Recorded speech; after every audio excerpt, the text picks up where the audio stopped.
Friends, मैं वत्सली Abdul learning के YouTube channel में आपका हार्दिक स्वागत करती हूँ। तो हमने टीचिंग के काफ़ी सारे टॉपिक पढ़े, तो आज हमारा जो नेक्स्ट टॉपिक है वो है effective learning of teaching. Effective methods पढ़ेंगे हम लर्निंग के लिए। जो इफेक्टिव मेथड्स होते हैं उनके बारे में हम स्टडी करेंगे कि कौन कौन सी इफेक्टिव मेथड यूज होते हैं। अगर हिंदी में हम कहना चाहें तो अधिगम की प्रभावशाली विधियां, मतलब जो मैथड्स इफेक्ट ज़्यादा देती हैं बच्चों को, उन मैथड के बारे में हम पढ़ेंगे। ठीक है, तो 5 वैसे तो बेसिक छोटे छोटे पार्ट में हो जाए तो बहुत सारी हो जाती है, पर 5 बेसिक मैथड्स हैं जिनका यूज हम मैक्सिमम करें तो बच्चों की लर्निंग पे बहुत इफेक्ट पड़ेगा। तो चलिए स्टार्ट करते हैं हमारी फर्स्ट लर्निंग बाय डूइंग। ठीक है, लर्न बाय डूइंग या लर्निंग बाय डूइंग कहने का मतलब करके सीखना।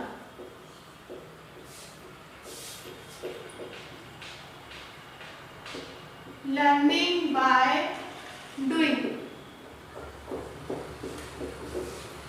नाम से ही पता चल रहा है, लर्निंग बाय डूइंग मतलब कोई चीज हम कैसे सीखेंगे, जो चीज हम करेंगे। नाम से ही चीजों को समझिए। अगर आप नाम से चीजों को समझेंगे तो कभी नहीं भूलेंगे, क्योंकि थ्योरी काफी सिमिलर होती है, कंफ्यूज हो जाती है, बट नाम सबका यूनिक होता है। तो नाम से क्या पता चल रहा है, करके सीखना। जो चीज हम करें उससे सीखें। लर्न हम कैसे करेंगे, खुद करके।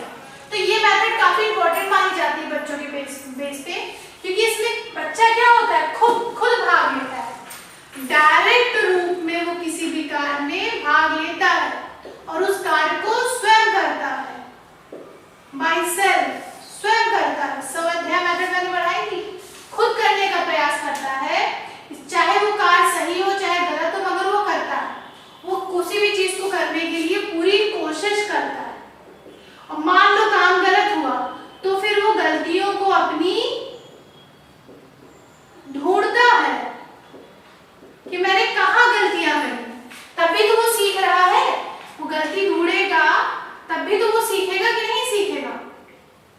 तो इसलिए लर्न बाय डूइंग हमारी अच्छी मेथड मानी जाती है, क्योंकि बच्चा अगर गलती करता है तो वो ढूंढता है, फिर उसमें सुधार करता है। गलती करेगा, ढूंढेगा, फिर उसमें वो सुधार करेगा, फिर कोई गलती हुई तो फिर उसमें सुधार करेगा। अंत में एक ऐसा समय आएगा जब कार्य हमारा सही हो जाएगा। तो बच्चे ने मान लो जैसे कहते नहीं, बच्चे जैसे कहीं आजकल क्या होता है, बच्चे कुछ काम दिया गया, पेरेंट्स जैसे होता है मैं गलत कर दूंगा, रहने दो, मैं बता दूं, नहीं, करने दो। बच्चा जब करेगा तभी तो सीखेगा, जब करेगा नहीं तो कहाँ से सीखेगा। हम ये हमेशा कर देंगे तो बच्चा कैसे सीखेगा। इसलिए बच्चे को करने दीजिए। गलत करेगा आप हेल्प करिए, इंप्रूवमेंट कर दीजिए। तभी तो कहा जाता है कि आजकल की एजुकेशन कैसी है, चाइल्ड सेंटर एजुकेशन बोली गई है। टीचर सेंटर एजुकेशन नहीं है, चाइल्ड सेंटर है। बच्चे को खुद करने दीजिए। चीनी के लेखक ने एक बात भी बोली थी, ये काफी फेमस बात थी। ठीक है, कि जो हम सुनते हैं वो भूल जाते हैं। ठीक है, जो हम देखते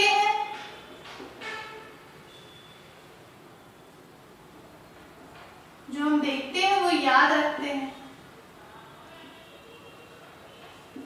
और जो हम करते हैं स्वयं करते हैं। ठीक है, जो चीज हम स्वयं करते हैं वो चीज हम समझ जाते हैं कैसे करनी है, मतलब वो लाइफ टाइम हो जाती है, हम समझ जाते हैं। तो कोई भी चीज समझने के लिए हमें उस चीज को करना होगा। खाली सुनने से क्या होगा, थोड़े समय बाद भूल जाएंगे। बहुत फेमस लाइन लिखी थी नहीं, ये चीज चलती है, जो हमें सुनाई देता है थोड़े समय बाद भूल जाता है। जो चीज हम देखते हैं वो चीज याद रहती है, मगर समझ में नहीं आती, हमने सिर्फ देख ली, करा तो नहीं। और जो चीज हम खुद करते हैं वो चीज हमें समझ में आ जाती है पूरी तरीके से। इसीलिए लर्निंग बाय डूइंग बहुत ही इंपॉर्टेंट माना जाता है। बच्चे को करने दीजिए। गलतियां होंगी तो आप हेल्प करिए, सुधार होगा, और गलतियों से भी बच्चा सीखेगा कि ये चीज यहाँ नहीं लगती। बच्चों को जोड़ सिखाया जाता है, ऐड सिखाया जाता है, वो गलत ऐड करते हैं, उन्हें पता चलता है, कैरी वाला भी होता है, पता ही तो चलता है। तो बच्चों को करने दीजिए, हाँ हेल्प करते रहे, तो एक सबसे अच्छी मेथड बन जाती है। इसीलिए लर्निंग बाय डूइंग इसीलिए बहुत ही इंपॉर्टेंट है, क्योंकि बच्चों को इसमें खुद करना आता है कि बच्चे किस प्रकार करेंगे और अपनी गलतियों को वो कैसे सुधारेंगे। ठीक है, तो हमारी एक मेथड क्या हो गई, लर्निंग बाय डूइंग। अब हम नेक्स्ट पर आते हैं। हमारी जो नेक्स्ट मेथड है उसका नाम है हमारा लर्निंग बाय इमिटेशन। इसी में लिख दे रहे हैं, आप नोट कर लीजिएगा, इसको खाली समझना है।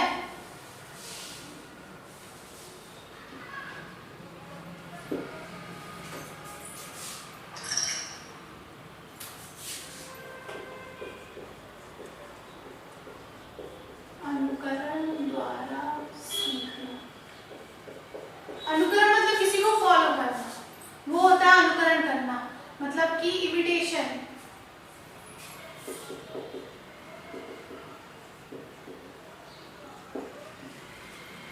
ठीक है, नाम से ही पता चल रहा है अनुकरण करना किसी चीज का। तो देखिए, बच्चा जो शैशवावस्था से ये चीज प्रारंभ कर देता है, ये इसी अवस्था से इमिटेशन का मतलब कि अनुकरण करना फॉलो कर देता है। छोटी सी उम्र में बच्चा ये चीज सीखने लगता है कि हम किसी का अनुकरण कैसे करेंगे, कैसे नहीं करेंगे, कैसे हम अपने आप को अच्छा दिखाएंगे। बच्चा जब छोटा होता है, फिर जब बच्चा स्कूल जाता है, विद्यालय जाता है, तो अपने अध्यापक का अनुकरण करता है कि नहीं करता है, अपने टीचर को फॉलो करता है कि टीचर को मेरी ये चीज पसंद है तो मैं ये करूंगा, तो मैं आदर्श विद्यार्थी कहलाऊंगा। बच्चों में होता नहीं कि मैं आइडियल स्टूडेंट कैसे बनूं, आइडियल चाइल्ड कैसे बनूं। तो बच्चे बचपन से शुरू कर देता है कि अच्छा ऐसे काम करता है कि मम्मी पापा खुश रहें, अच्छी चीजें सीखता है, अच्छी चीजें करता है। विद्यालय जाता है, टीचर उससे जैसे कहती है ये करो, तो वो चीज करने की कोशिश करता है। कुछ बच्चे क्लास में अच्छे होते हैं जिनकी टीचर बहुत तारीफ करती है, तो और बच्चे क्या होते हैं, कुछ बच्चे उसमें ऐसे होते हैं जो उनकी तरह बनने की कोशिश करते हैं ताकि हम भी हमारी भी तारीफ हो। तो ये अनुकरण ही करना तो हुआ, किसी चीज को देख करके वैसा इमिटेट करना, उसी तरह फॉलो करना, इमिटेशन होना, तो ये अनुकरण करने में आता है। और ये ताउम्र होता ही नहीं, ये बच्चे बड़े भी आप देखेंगे करते हैं। आप ये होता है कि स्कूल लाइफ में बच्चे एजुकेशन, मैनर्स, वैल्यू के ऊपर इफेक्ट करते हैं। बड़े बड़े होने में बच्चे क्या होते हैं, बड़े बड़े देखिए कुछ बच्चे कैरेक्टर्स को पसंद होते हैं तो कैरेक्टर्स के according hair styling, dressing sense रखते हैं, एक्टर्स का, मॉडल्स का उसके अकॉर्डिंग। तो ये एक चीज ये नहीं सिर्फ बच्चे ही करते हैं, बड़े होने तक बड़े बड़े लोग भी ये करते हैं, उनको फॉलो करते हैं कि ये कैसे करें हम कि हम अच्छे कहलाएं। कुछ लोग देखो जैसे कॉलेजेस में जाते हैं, कुछ बच्चों की बहुत तारीफ होती है, उनकी ड्रेसिंग सेंस, हेयर स्टाइल, तो क्या होता है, और लड़के भी लड़कियां भी उन्हीं की तरह पहनने की कोशिश करते हैं। तो ये अनुकरण करना ही तो खाली शिक्षा ही क्षेत्र नहीं है, अनुकरण लोग हर जगह करते हैं, घर हो, बाहर हो, बिजनेस हो, लाइफ स्टाइल हो, स्टडी हो, कुछ भी हो। तो अनुकरण द्वारा भी बच्चे सीखते हैं। इससे काफी चीज ये भी होता है, कभी कभी वैसे बच्चे वो अच्छी चीजें सीखते हैं लेकिन बड़े बड़े गलत हैबिट्स भी सीखने लगते हैं। तो अनुकरण द्वारा सीखने की जो प्रयास है, जो अभ्यास है, वो बचपन से चला जा रहा है। बस बच्चों को हमें सही दिशा देनी चाहिए, हमें वो चीज सीखनी चाहिए जो हमारे लिए अच्छी हो, जो हमारे लिए आगे अच्छी चले। हमें वो चीज नहीं सीखनी चाहिए जिससे हमें नुकसान हो, हमें सिर्फ उनकी हेल्प करनी चाहिए, चाहे वो लर्निंग बाय डूइंग हो, चाहे लर्निंग बाय इमिटेशन। बाकी उन्हें कॉपी करने देना चाहिए, लेकिन कॉपी का मतलब ये नहीं गलत चीज कॉपी करो, वही चीज है हेल्प करके इम्प्रूवमेंट जरूरी होता है, इम्प्रूवमेंट हमें हमेशा करता रहना चाहिए। तो नेक्स्ट मेथड हमारी क्या हो गई, लर्निंग बाय इमिटेशन। ठीक है, ये दूसरी मेथड थी हमारी अनुकरण द्वारा सीखना। अब नेक्स्ट हमारी थर्ड मेथड जो है वो है ऑब्जर्वेशन का।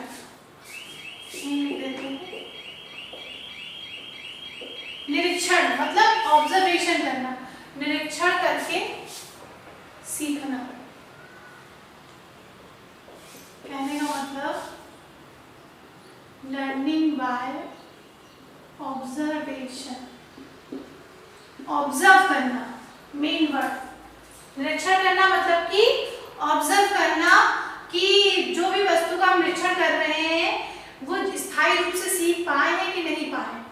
जैसे कि हम निरीक्षण करते हैं तो क्या करते हैं, किसी भी चीज का हम निरीक्षण कर रहे हैं या टेस्ट कर रहे हैं तो उस चीज को हम देखते हैं, छूते हैं, प्रयोग करते हैं, तो उससे हमारे क्या होता है, हमारे सारे सेंस ऑर्गन्स वर्क करते हैं। ठीक है, जैसे अध्यापक है बच्चों को किसी स्थान पे ले जाता है तो पहले उसे देखता है, फिर योजना बनाता है, तो बच्चों को इसके अंदर सत्ता आती है ना।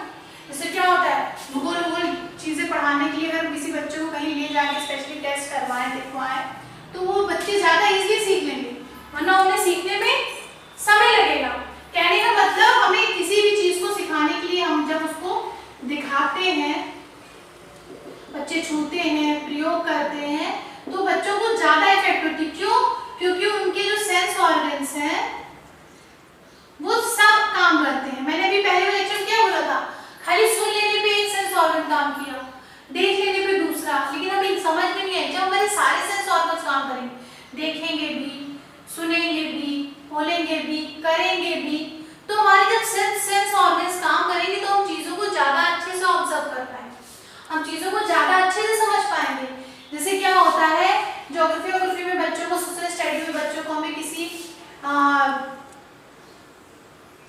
नेचुरल प्लेसेस के बारे में बताना है या मैप के बारे में बताना है, ग्लोब है, नदियाँ हैं, कुछ भी बताना है, तो बच्चों को हम या तो मैप में दिखाएं, तो मैप में दिखाएं किस जगह पे देश है, कहाँ पे कौन सी नदी, तो चीज़ों को समझ में आए, या तो उन्हें उस जगह पे ले जाए। ठीक है, जैसे साइंस वाइंस में होता है, छोटी क्लास में आप एसिड बेसिस इन सब के बारे में बहुत पढ़ते हैं, लेकिन उतना क्लियर नहीं होता है। क्लियर आपको कब होता है? जब धीरे धीरे आप बड़ी क्लास में जा करके प्रैक्टिकल करना स्टार्ट करते हैं, कि जैसे मैम कहती है ना HCl कंसंट्रेट डालना है, डाइल्यूट डालना है, तो आपको समझ में आता है जहाँ डाइल्यूट लिखा है वो बेस हो जाएगा, कम एसिड है, जहाँ कंसंट्रेट लिखा है वो एसिड। क्यों? क्योंकि यहाँ पर आप करते हो, चीजों को ऑब्जर्व करते हो कि हमने डाला अगर कंसंट्रेट तो ज्यादा रिएक्ट हुआ, डाइल्यूट डाला तो नहीं, तो आपने क्या किया? ऑब्जर्व किया ना। तो कोई भी चीज कर रहे हैं तो कुछ हम देख रहे हैं, छू रहे हैं, समझ रहे हैं, तो चीजें ज्यादा अच्छे से ऑब्जर्व होती है, ज्यादा चीजें अच्छे से समझ में आती। इसीलिए कहा जाता है कि लर्निंग बाय ऑब्जर्वेशन।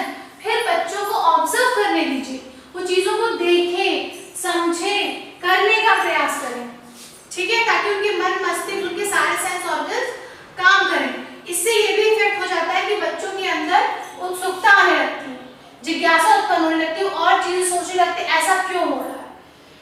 तो वो जैसे अभी हम लोग प्रैक्टिकल नहीं करते, दूसरी चीजों में मैं हमारे तभी डाल के देखते होता कैसे, तो हमारे अंदर जिज्ञासा उत्पन्न हो रही है ना।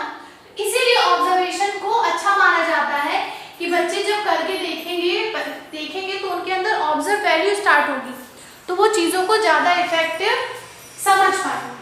तो हमने इस तरह क्या पढ़ा कि लर्न बाय डूइंग, बच्चे करें, इमिटेशन होना, अनुकरण करना, और ऑब्जर्वेशन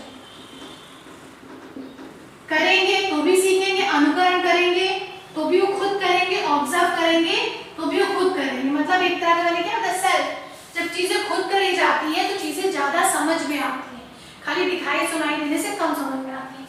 तो ये इफेक्टिव मेथड्स है जिनका यूज हमें क्लास में कराते रहना चाहिए, क्योंकि एजुकेशन हमारी चाइल्ड सेंटर है। ठीक है, इसके अलावा 2 मेथड्स और है, उसके सब पार्ट है, वो हम आगे डिस्कस करते हैं।